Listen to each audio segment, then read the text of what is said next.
В народной демонологии есть несколько основных методов вызова и общения с призванными силами.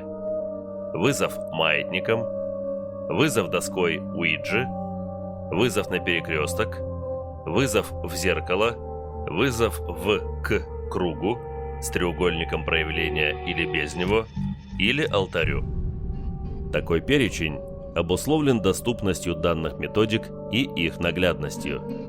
При этом первые три способа не требуют никаких особых усилий со стороны практика, а также весьма щадяще относятся к требуемому уровню знаний.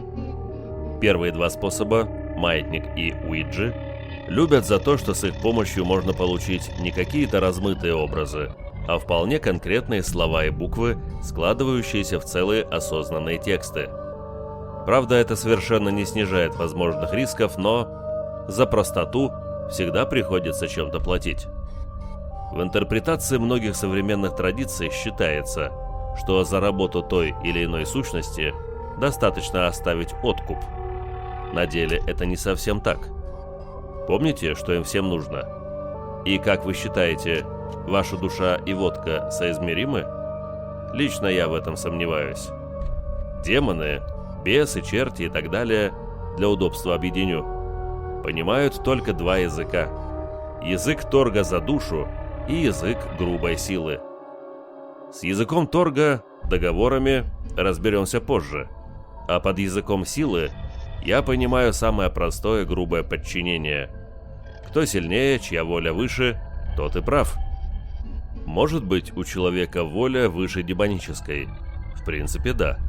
Но это не природная способность, а продукт многолетних тренировок, воздержаний и испытаний. А сила?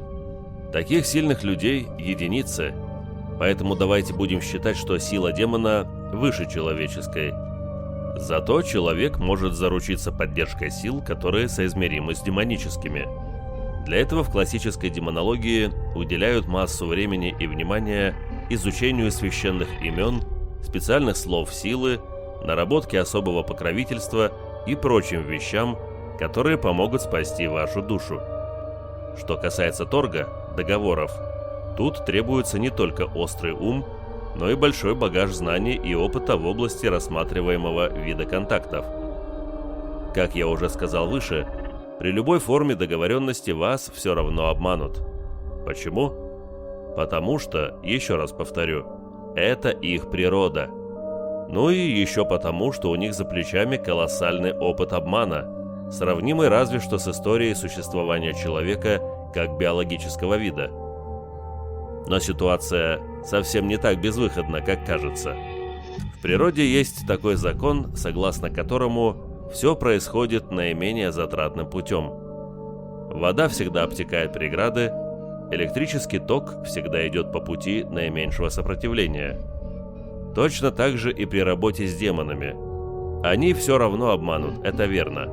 Но они обманут самым очевидным путем из возможных. Поэтому умные и опытные граждане всегда оставляют в договоренностях очевидную лазейку, как бы свой косяк, но такой, о котором сами прекрасно знают, и который не нанесет никакого серьезного урона человеческой стороне договора. Когда лазейка срабатывают, все остаются довольны. Демон, что обманул, адепт, что отделался малой кровью.